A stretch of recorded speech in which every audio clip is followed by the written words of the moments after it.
By the noise, someone close to the house, they didn't follow our current regulations. I can assure you that. They were lower than our current regulations. They didn't follow so it really doesn't help you change what we do. They were busting what we normally have anyway. So I'm not going to make a motion on this. Well, how do we get them to comply then? Pardon? How do we get them to comply? Somebody tell me, I talked to them, get the FAA to talk to them, or something of that nature. I can assure you, it's not the first time that we've had, we had aerobatics fly in from Scud Run one day. They came into Greensburg, landed, they were going to Indianapolis or wherever, and when they took off, they weren't 50 feet off the ground when they made their turn towards Indianapolis, because they were going to stay under the clouds in the first place, because they should have been out flying anyway. They violated rules. I didn't give any end numbers or anything, but I remember the day that it happened.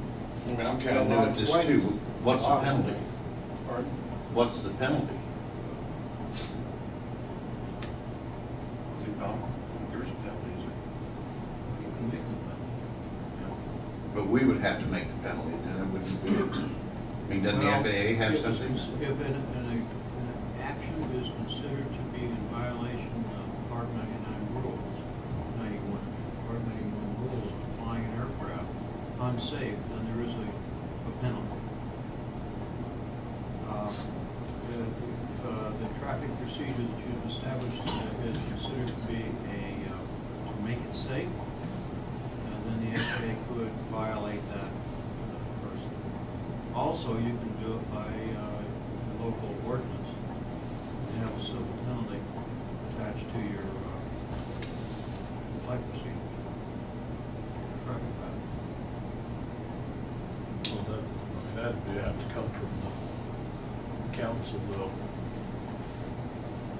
And so if somebody has an end number, they turn it into the local sheriff, and then they file a warrant.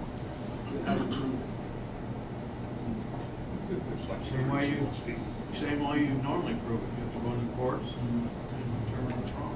Or just become an ordinance violation. Yes, an ordinance violation.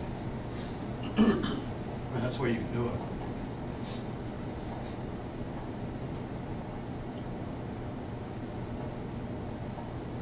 And normally, rules and regulations are ordinance violations.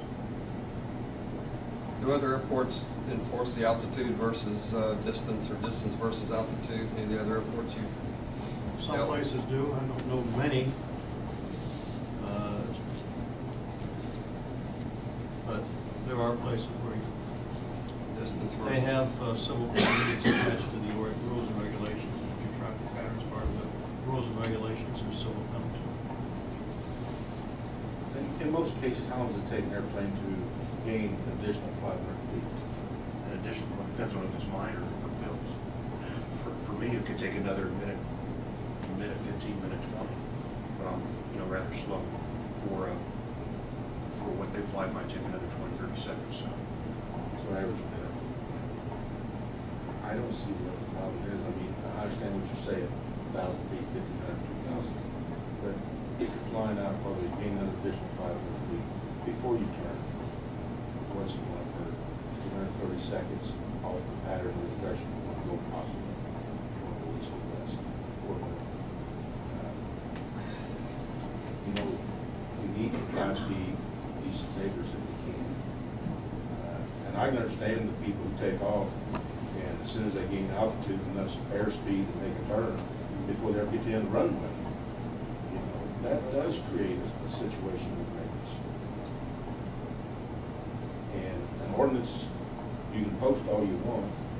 The law-abiding, decent people will do what you ask. You're always going to have the matter who's not. yeah, and my continue people that are following the current procedures, you're not getting complaints about them anyway. These are all just, for someone sitting on us, maybe just numbers and such. But if you're on the ground and you're going over 500 or 600 feet, you go, that's not a problem. It's just not a problem. And people that comply with their current ordinances don't create their own issues with the neighbors at all. It's like the fellow you talked about in the He's from out of town anyway. They're He's logging, from out of they're town. logging. And they bust our current procedures, yeah. So, Sometimes tell them, but of course, you probably can't tell them all that. I don't know who deals with logging for it. I think it's a nearby. Yes. It seems to me you got two issues. I don't know that, I think, I understand what James is saying, and I think that if you extended that out distance-wise and gained more altitude, I'm not sure that that would be detrimental to the airport at all. It would be a good neighborly move to make. And that's one issue. The other issue is enforcement of whatever rule you have. So whether you extended that so that you're at a higher altitude further out, whatever, that's great, and it's a neighborly thing to do. But if you have the one or two people that are not going to abide by that, then you have to do the enforcement. And I don't know whether enforcement, and I'm purely a novice guy, so you guys forgot more than I'll ever know about it. Now, can enforcement take the stance of, if you don't follow our rules and you're consistently breaking those guidelines, can we not let you land at our airport? It doesn't have to be, perhaps, and sometimes just the easy approach, do it as much as it takes, just talk to him first. well, yeah, Probably even talk to him first, and if that doesn't work, then you escalate till you get what you need to do. It's no different with somebody parking at the fuel pump and going over to the fairgrounds and screwing things up where people can't have access, and they don't realize there'll be a problem.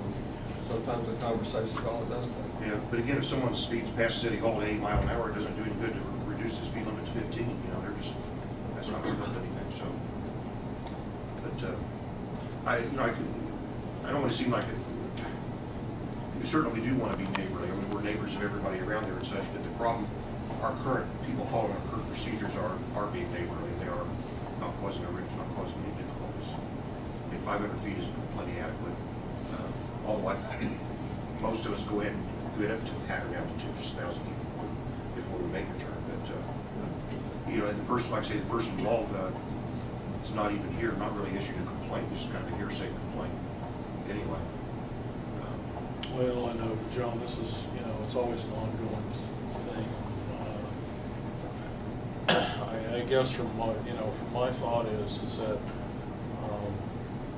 we're asking the public to support us. We're asking the public to support our extension of this runway.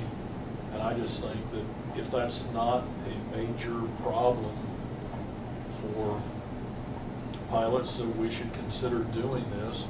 Maybe we ought to consider doing it on just an, maybe, I don't know whether we can do it this way, but maybe on an interim basis and see if that helps any.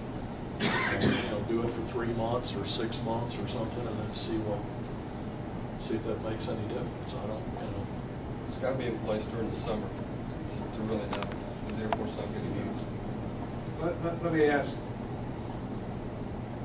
what benefit would there be if we said turbines and twins pattern altitude 1,500 feet, single engines pattern altitude 1,000 feet?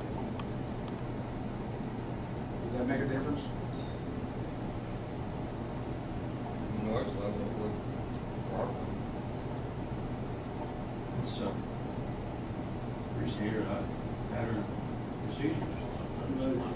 You only have one Yeah, pattern different. altitude. I know, but I mean, that's pretty standard.